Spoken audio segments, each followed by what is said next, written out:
कलरव करते नभ में पक्षी जीवन के राग सुनाते हैं, मस्त पवन के झोंकों में यूं ही बहते जाते हैं। फूलों से रस को चुनने कितने भौरे आते हैं, कली कली पर घूम घूम कर देखो कैसे इतराते हैं। बारिश की बूंदें भी देखो सबके मन को भाती हैं, हरा भरा कर धरती को सबको जीवन दे जाती है। नमस्कार, डीटीए में एनवाईयू न्यूज की खास पेशकश के साथ मैं मनीषा शर्मा आज फिर आपके सामने हाजिर हूँ। आज 5 महीने हो गए कोरोना काल से इंसान को संघर्ष करते हुए। जिस ढंग से आधुनिकता के परिवेश में ढका हुआ इंसान दोबारा से उसी धरातल पर आता दिख रहा है। आज 4 चीजों का महत्व बहुत ज्यादा बढ़ गया।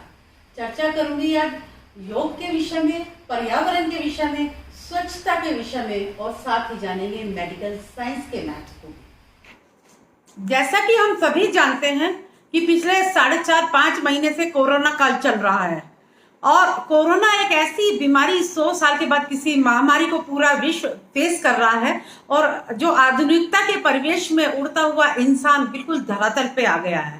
आज 4 चीजों का महत्व जीवन में बहुत ज्यादा बढ़ गया है: पर्यावरण, योग, स्वच्छता और मेडिकल साइंस। इन्हीं सब चीजों के महत्व को इस कोरोना काल में जो इम्पोर्टेंस उभर कर सामने आई है, चर्चा करने के लिए आज मेरे साथ 4 महान लोग जुड़ रहे हैं। मेरे साथ स्वामी सहजानंद नाथ जी जुड़ रहे हैं, जो पर्यावरणविद हैं, चेयरमैन है ग्रीन फाउंडेशन के और सदस्य हैं पर्यावरण गतिविधि के आरएसएस के द्वारा चलाई जा रही। मेरे साथ योगी आचार्य उमेश दत्त जी हैं, जो द इमॉर्टल पुस्तक के जो है रचयिता भी हैं और गोल्ड मेडल जिनको ज्योतिष शास्त्र में मिल चुका है। मेरे साथ डॉक्टर महेश हैं, जो एक डॉक्टर हैं और मेडिकल साइंस पे ग्रिप रखते हैं और कोरोना वॉरियर भी हैं। मेरे साथ दिनेश कुमार शर्मा जी हैं, जो स्वच्छ भारत अभियान में स्वच्छता की तरफ बहुत ध्यान देते हैं और क्लीन मेरिट नामक टीम से जुड़कर पिछले कई वर्षों से श्रम दान कर रहे हैं, स्वच्छता दान कर रहे हैं। आप सभी मेहमानों का एनवाईयू न्यूज के मंच पर बहुत बहुत स्वागत है। सबसे पहले मैं स्वामी सहजानंद नाथ जी के पास जाना चाहूंगी। स्वामी जी। जी मैडम।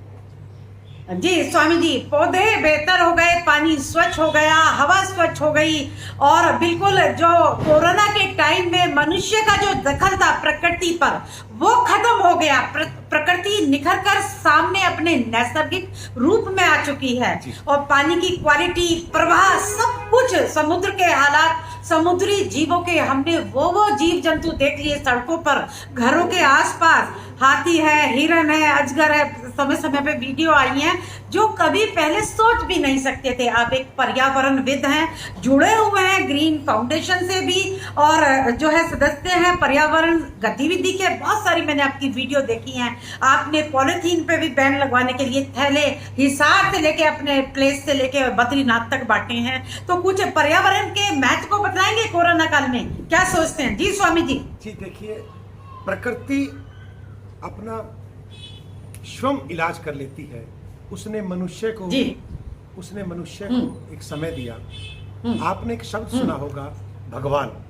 भय भूमि, कै गगन, वै वायु, ऐ अग्नि और नै नीर। 5 अक्षर का जो ये शब्द है भगवान, जो 5 तत्वों को बैलेंस करता है। और ये 5 तत्व जो है, ये पृथ्वी के ऊपर जो फैला हुआ आवरण है, जिसको पर्यावरण कहते हैं, उसको अगर हम बैलेंस करते हैं तो हम स्वयं भगवान हैं। परंतु मनुष्य की भौतिकवादिता ने, मनुष्य की चाह ने प्रकृति को ऐसा ह्रास किया कि वो दृश्य आपके सामने है और प्रकृति ने जब अपना रूप दिखाया तो उसने सब कुछ लॉक कर दिया, लॉकडाउन कर दिया। और जब लॉकडाउन हुआ, इसमें कोई शक नहीं कि किसी ना किसी रूप के में अलग अलग देशों को आर्थिक संकट का सामना तो करना पड़ा, परंतु जो वो अपने देशों का बजट अपने देश को पर्यावरण सुधारने में लगाते, उससे वो कमी हुआ। ये बात सत्य है। गंगा 50 सालों में जो निर्मल नहीं हुई, खरबों रुपया लगा के, वो बगैर 1 रुपया लगाए अपने आप स्वस्थ हुई। वो किसने की स्वस्थ? वास्तविकता में वो प्रकृति ने स्वयं की। मनुष्य तो उसको हर हालात में गंदा ही कर रहा था। चाहे फैक्ट्री के रूप में, चाहे वो पूजा पाठ की सामग्री के रूप में, हम जिसको पूजते हैं। भारत की संस्कृति ने हमेशा से ही पर्यावरण को सर्वोच्च स्थान दिया। इसीलिए हमसे लाखों किलोमीटर दूर जो हमारे ग्रह हैं उसको भी हमने देवता कहा, हमारे वृक्षों को हमने देवता कहा, हमने हमारी नदियों को माँ और देवी कहा, पत्थरों को हमें देवता कहा। इसके पीछे क्या रहस्य था? इसके पीछे सिर्फ एक ही चीज का रहस्य था, ये है तो हम हैं। आपने एक सनातन धर्म में एक चित्र देखा होगा भगवान शिव का। भगवान शिव का जो चित्र है, भगवान शिव अपने गले में सर्प रखते हैं और जो उनका वाहन है वो एक बैल है, नंदी है, सांड है। और जो उनकी धर्म पत्नी है माता पार्वती, उसका जो वाहन है वो है सिंह। सिंह और बैल आपस में शत्रु हैं। और जो भगवान शिव के परिवार में जो उनके बड़े पुत्र हैं उनका वाहन है मोर। मोर और जो शिव का आभूषण है सर्प, वो एक दूसरे के शत्रु हैं। और जो उनके दूसरे पुत्र हैं गणेश जी, उनका जो वाहन है उनका वाहन है चूहा। वो सांप और वो चूहा एक दूसरे के वैरी हैं। ये पर्यावरण का बहुत बड़ा मैसेज है कि ये जीव जगत है तो एक शिव परिवार है। शिव में से आप अगर ई को हटा देते हैं तो शव बचता है। आज मनुष्य बगैर पर्यावरण के एक शव के रूप में है। आपको पर्यावरण रूपी, ज्ञान रूपी ई लगानी ही पड़ेगी। इसके अलावा जी योगी जी, मैं आपके पास स्वामी जी आती हूँ। मैं योग गुरु आचार्य उमेश दत्त जी के पास जाऊंगी।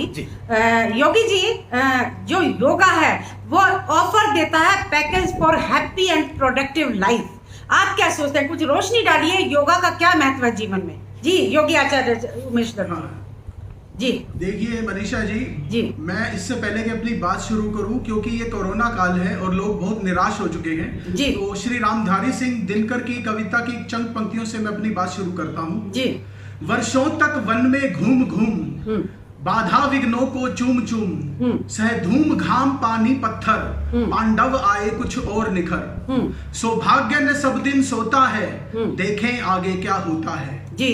तो योग एक पॉजिटिव आउटलुक देता है और इस पॉजिटिव आउटलुक से आपको निराशा में भी आशा नजर आती है और अंधेरे में प्रकाश की किरणें आपको नजर आती है। योग ना केवल आपको एक पॉजिटिव एटीट्यूड देता है बल्कि समभाव भी देता है। अगर आपके ऊपर निराशा के बादल आ चुके हैं तो आप उस निराशा के बादलों में भी कुछ अपने लिए पॉजिटिव विधायक चीज देख लेंगे जी। हमेशा ये योग का ये समत्व योग उच्चैते, भगवान कृष्ण ने बोला है कि समता भाव आ जाता है योग करने से। योग, कुछ लोग सोचते हैं कि सिर्फ प्राणायाम आसन आदि योग है, ऐसा नहीं है। बल्कि महर्षि पतंजलि ने योग के बारे में बताया है, तप स्वाध्याय ईश्वर प्राणिधान क्रिया योगा, अर्थात तप करना, स्वाध्याय करना और ईश्वर भक्ति में लीन रहना ही योग है। तो इस असली योग को पहचाने तो आपको जीवन में सब तरह का आनंद और सुख प्राप्त होगा। चाहे कोरोना काल हो या इससे भी बड़ा विपत्ति काल हो, आपको जीवन में हमेशा कुछ ना कुछ पॉजिटिव मिलता रहेगा जी। मनीषा जी, उमेश जी, मैं आती हूँ आपके पास। मेरे साथ दिनेश चंद्र शर्मा जी जुड़े हुए हैं मेरठ से, स्वच्छ भारत मिशन के लिए बहुत काम करते हैं। दिनेश जी, आपका स्वागत है जी। दिनेश जी, क्या कहना चाहेंगे? स्वच्छता का क्या महत्व है कोरोना काल में? मैम, ये कोरोना काल में ही नहीं, ये कोरोना तो अब आया, ये तो बहुत पहले से महात्मा गांधी का मिशन जी, वो 70 साल किसी ने पूरा नहीं किया। अब 2014 में नरेंद्र मोदी जी, हमारे माननीय प्रधानमंत्री जी आए और उन्होंने इस मिशन को उठाया। आज पूरे देश में, गांव-गांव, गली-गली में और शहर में पूरी तरीके से स्वच्छ अभियान से लोग जुड़े हुए हैं। और मैं भी एक संस्था clean Meerut, team clean Meerut से जुड़ा हुआ हूँ। उन्हीं की प्रेरणा से इसमें जुड़ा और विगत 3 वर्षों से पूरी तत्परता से और अपने ही खर्चे से, बगैर किसी के सहयोग से काम कर रहा हूँ और आगे भी करता रहूंगा जी। मेरे साथ डॉक्टर महेश जुड़े हुए हैं। डॉक्टर महेश, आप मुझे सुन पा रहे हैं? हेलो, शायद डॉक्टर महेश का मेरे से संपर्क टूट गया है जी। योगी जी, मैं आपके पास फिर आना चाहूंगी जी। योगी जी, क्या ये कोरोना काल पर्यावरण के लिए संजीवनी बन गया है? नहीं, देखिए ऐसा है जी, कोरोना काल ने मनुष्य को ये सोचने पर मजबूर कर दिया कि अगर वो पर्यावरण को बचाता, अगर वो पर्यावरण को संजो के रखता, तो शायद वो हर तरह के वायरस से आने वाले वक्त में बच सकता है। मनुष्य के लिए ये घंटी है, ये एक उसको आगाह करने का, सचेत करने का एक समय है कि अब तो जाग जाइए। आपने देखा होगा कि हमने पॉलीथीन के ऊपर इस राष्ट्र में वो कार्य किया, भगवान शिव की कृपा से लोग घरों से चाहे अनचाहे, जाने अनजाने वो पर्यावरण के दुश्मन बने हुए थे। वो घर से पॉलीथीन बाजार से लेके आते थे और पॉलीथीन को सड़क पे फेंक देते थे, जिसको गाय खाती थी, जानवर खाता था और वो मर जाता था। वो पॉलीथीन सड़क के अंदर बारिश आती थी, सीवर रुक जाता था। तो हमने एक मुहिम चलाई पूरे राष्ट्र में कि मेरी शान मेरा थैला, क्यों करें हम अपना राष्ट्र मैला, मेरा थैला मेरी शान, कि हम कपड़े के थैले को लेकर चलें अपने घर से। इस तरह से मिशन ग्रीन फाउंडेशन ने लगभग पूरे हिंदुस्तान में 8 लाख थैले बांटे और विभिन्न संस्थाओं के साथ मिलकर हमने अलग अलग मंदिरों में, देश के सभी मंदिरों में, 51 सिद्ध शक्ति पीठों पे, हर मंदिर में किसी भी देवी देवता का हो, 12 ज्योतिर्लिंग पे हमने वहां के मंत्रों से, पुजारियों से मिले और उनसे निवेदन किया कि आपके यहाँ जो लोग भी आते हैं, और इसके चमत्कारिक परिणाम भी हुए। शिरडी के अंदर जो भी लोग लाखों की तादाद में जाते थे, वहां वो एक बबूत लेते थे, वो भी प्लास्टिक के अंदर। तो हमने उनसे निवेदन किया कि आपने यहाँ बोर्ड लगा रखा है कि प्लास्टिक यहाँ वैध नहीं है और आप खुद प्लास्टिक के अंदर बबूत दे रहे हैं। तो उन्होंने इस बात को तुरंत डिसीजन लिया और उन्होंने उसको इस डिसीजन को माना और इसी तरह त्र्यंबकेश्वर ज्योतिर्लिंग पे, वैष्णो देवी में, बद्रीनाथ में, सब जगह से एक मैसेज गया कि अपने घरों से लोग जब भी सामान लेने जाएं, वो कपड़े के थैले को ही लेकर जाएं। हर युवा व्यक्तियों को हमने इसमें जोड़ा कि आप जब फटी हुई जीन्स को फैशन बना सकते हैं, तो आप कपड़े के थैले को भी फैशन बना सकते हैं। जी, सैल्यूट है स्वामी जी, आपको सैल्यूट है इस मंच से। मैं योगी जी के पास जाना चाहूंगी। योगी जी, जहां तक मेरी जानकारी है, बाबा रामदेव ने तो बहुत फैला ही दिया था योग, और योग के जो फायदे बूस्ट अप करता है इम्यूनिटी को, डिप्रेशन को अवॉइड करता है और एक न्यू ग्लोबली एक न्यू सेटअप देता है इंसान को। लेकिन इस सब के बावजूद अगर मैं देखती हूँ कि कोरोना काल में इंसान को योग के प्रति ज्यादा जागरूक बना दिया गया है इम्यूनिटी बढ़ाने के लिए, आपका क्या विचार है? जी योगी जी। देखिए, ऐसा है, सन 2014 में प्रधानमंत्री मोदी ने अपने यूएन जनरल असेंबली में इंटरनेशनल योगा डे मनाने के लिए आह्वान किया था और यूएन जनरल असेंबली ने इसको स्वीकार किया। तब से हर 21 जून 2015 से इंटरनेशनल योगा डे मनाया जा रहा है। यूएस में एक सर्वे हुआ है कि 2017 में लगभग 5 करोड़ लोग योगा कर रहे थे और वहां का जो इकोनॉमिक बजट है वो ये बताता है कि $11 बिलियन जो है उसका योगा का बिजनेस है। यानी कि कुछ लोग उससे पेमेंट कर रहे होंगे क्लासेस की, कुछ उससे योगा आउटफिट खरीद रहे होंगे। 2019 में ये माना गया है कि वर्ल्ड में सबसे बड़ा जो फिटनेस ट्रेंड है वो योगा है पूरी दुनिया में, सिर्फ भारत में नहीं। भारत में लगभग 20 करोड़ लोग योगा करते हैं और पूरी दुनिया के आंकड़े अगर देखा जाए तो कम से कम 40 करोड़ लोग पूरी दुनिया में योगा करते होंगे और इससे भी ज्यादा हो सकता है, क्योंकि जब से बाबा रामदेव ने योगा को संभाला है, योगा का मोर्चा संभाला है, तो घर घर में लोग जिनके कोई आंकड़े नहीं है वो बैठ के योगा कर रहे हैं और अपने आप को बीमारी से दूर कर रहे हैं जी। और ये बहुत अच्छी बात है क्योंकि भारत इस फील्ड का अग्रणी है, इस फील्ड का अग्रणी है हमेशा ही, और हमेशा रहना ही चाहिए जी। दिनेश जी के पास जाना चाहूंगी। दिनेश जी, हाँ जी, कुछ और ऐड करना चाहेंगे स्वच्छता के बारे में? जी दिनेश जी। मैम, हमने मेरठ में श्री अमित अग्रवाल जी के नेतृत्व में अपनी एक टीम बनाई हुई है जिसमें लगभग 100 लोग के करीब हम रहते हैं, जिसमें 15 साल से लेके और 80 साल तक के बुजुर्ग हमारे साथ जुड़े हुए हैं। हम हर संडे में जी, हर रविवार को 2 घंटे किसी भी मोहल्ले में जाके और वो अपने हाथों से वो कार्य करते हैं जो कोई नहीं कर सकता, और हम प्रेरणा देते हैं लोगों को सफाई के प्रति। हम केवल ये चाहते हैं कि एक आदमी अपना 10 कदम इधर 10 कदम इधर, अपने चारों तरफ 10 कदम भी अगर सफाई रखे तो हमारा देश स्वच्छ बने और भारत का नाम रोशन हो। जी, ये बिल्कुल निस्वार्थ भाव से संस्था काम कर रही है, किसी के बगैर सहयोग के। मैं आपको और आपकी संस्था जो है क्लीन मेरठ, इस NYU न्यूज के मंच से सैल्यूट करती हूँ मैं आपको। जी दिनेश जी, मैं योगी जी आपके पास आना चाहूंगी, स्वामी जी आपके पास आना चाहूंगी। जो आंकड़े बताते हैं दुनिया के 180 देशों में भारत का एनवायरमेंट परफॉर्मेंस जो है वो 168वां रैंक है। इतना पोल्यूशन भारत में था। अगर मोस्ट डर्टी पॉल्यूटेड सिटीज की बात करें तो out of 30 cities of world 21 Bharat में है। अगर आप और नजदीक जाना चाहें तो पिछले साल 2019 में गाजियाबाद वर्ल्ड का सबसे डर्टी सिटी था, कोरोना काल से पहले। इस तरह के चौंकाने वाले आंकड़े जब भारत के लिए पूरे विश्व के मंच पर जाते हैं तो एक बड़ी शर्मनाक सी स्थिति होती है। तो ये कोरोना काल कहीं ना कहीं जो है पर्यावरण के लिए जो सचेत करके जा रहा है, ये तो बहुत अच्छी बात है। लेकिन साथ ही एक और सोच आ रही है, एक और डेटा आ रहा है कि प्रकृति के इस तरीके से जो ये लॉकडाउन बार बार खोला जा रहा है, ये पाबंदियां हट रही हैं, इसके भी कुछ दुष्परिणाम आ सकते हैं और खतरा बढ़ सकता है। आपका क्या सोचना है? आप पर्यावरणविद हैं, क्या कर रहे हैं ग्रीन मिशन के में और क्या सोच रहे हैं? जी, मिशन ग्रीन के तहत जी स्वामी जी, मैंने आपको पहले ही बताया कि भारत के ऋषि मुनियों ने पर्यावरण को बचाने के लिए, पर्यावरण है तो मानव जाति है, इसका उन्होंने प्रूफ दिया पेड़ों के रूप में, नदियों के रूप में। और ये वास्तविकता में हमारा दुर्भाग्य है कि जो भारत पूरे विश्व के गुरु बनने की तरफ अग्रसर है और वो इस विश्व का सबसे ज्यादा रोगी देश बनता जा रहा है।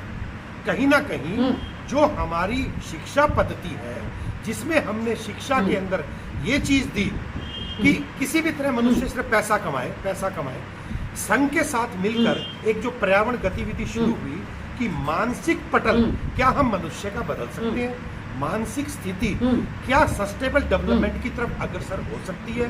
इसी के तहत एक कॉन्सेप्ट शुरू हुआ हरित घर का, कि अगर हम अपने घर में, हम अपने फ्लैट में क्या हम पर्यावरण को बचा सकते हैं। और उसके लिए पूरा एक कॉन्सेप्ट तैयार हुआ कि 5 स्टार रैंकिंग में ये इस समय पूरे भारत के अंदर चल रहा है कि आप अपने घर को हरित घर बनाएं। और उसके हरित घर के हमने 5 पैमाने दिए। पहला, घर का पानी घर में, कि घर से आप पानी बाहर मत निकालें। पर्यावरण में जो एक सबसे बड़ा पानी का रोल है, पानी है तो जीव जगत है। आप देखेंगे कि कई हमारे जो शहर हैं वो 0 डिग्री पे आ चुके हैं पानी के मामले में।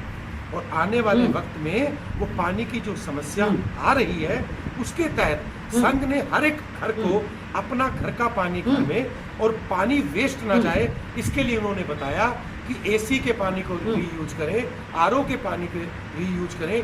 और अपने घर के अंदर अगर उसके पास बड़ा मकान नहीं है तो अपने घर के अंदर ही वो पंचवटी लगाए, 5 पौधे लगाए, घर का कचरा घर के अंदर इस्तेमाल करे और घर के अंदर पक्षी घर बनाए। आपने भी जब अपना शुरू किया तो आपने बोला था कोरोना काल लॉकडाउन जैसे ही हुआ सभी जीव जंतु सड़कों पे आ गए। वास्तविकता में वो सड़कों पे नहीं आ गए, वो सड़क कुछ समय पहले जंगल था, जीव जंतुओं का वो घर था। हमने उनके जंगलों को काट कर वहां पर अपनी सड़कें बनाई, अपनी बिल्डिंगें बनाई। वो आए नहीं, वो वहीं पर थे। आज हमें देखना है कि क्या हम प्रकृति को बचाने में सक्षम हैं या इसी भौतिकवादिता की बलि के अंदर हम चढ़ जाएंगे।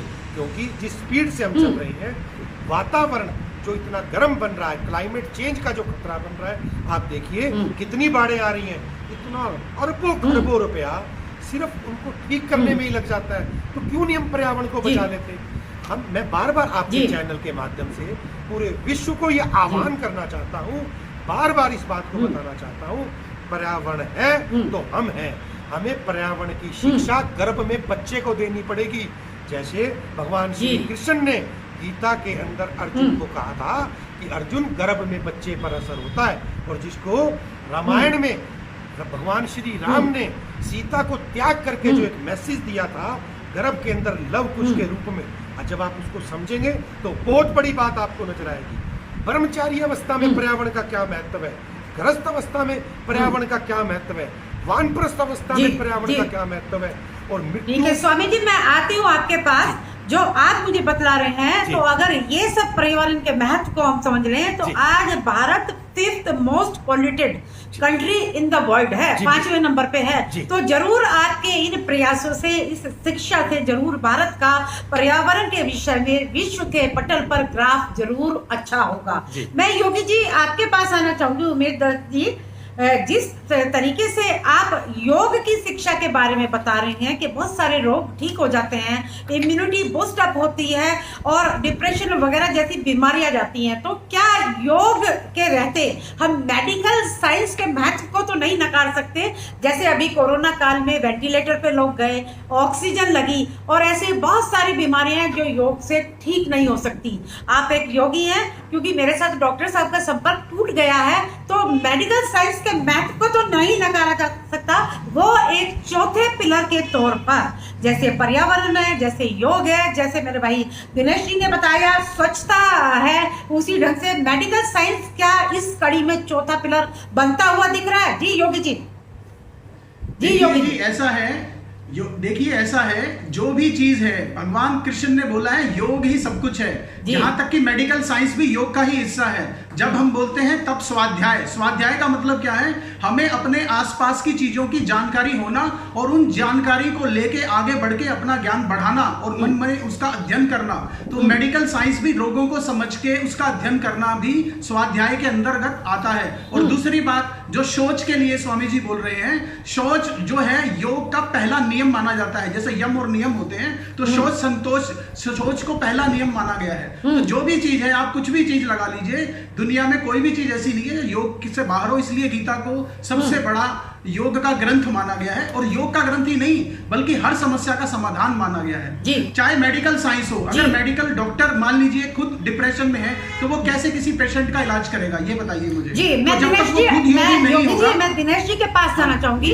दिनेश जी, मेरा ये मानना है जिस तरीके से पर्यावरण, योग, स्वच्छता, ये 3 पिलर हैं जो मैंने योगी जी से सवाल किया, क्योंकि आपके घर में 3 लोग मेडिकल साइंस में हैं, कोरोना वॉरियर हैं, हॉस्पिटल्स में जॉब कर रहे हैं। मेरा ये मानना है कि मेडिकल साइंस के महत्व को भी झुठलाया नहीं जा सकता। इन 3 पिलर के साथ साथ मेडिकल साइंस भी चौथे पिलर के रूप में जो है उतनी ही मान्य है, उतना ही महत्व रखती है। कुछ रोशनी डालना चाहेंगे? जी, मेडिकल साइंस भी उतना ही महत्व रखती है। और मेरे परिवार में तो 3 जने, मेरे अलावा 3 जने मेडिकल लाइन में ही हैं, और इस समय मेरा बेटा कोरोना ड्यूटी भी कर रहा है। अरे वाह, सैल्यूट। तो ये बहुत महत्व है। आपका बेटा कर रहा है। मुझे आपने बताया था आपकी बेटी भी हॉस्पिटल में जॉब करते हुए जो है होम क्वारंटाइन किया गया है। जी हाँ, आपको, आपके परिवार को मैं फिर सैल्यूट करती हूँ। आज क्योंकि मेरा समय खत्म हो रहा है, मैं चर्चा को यहीं खत्म करती हूँ।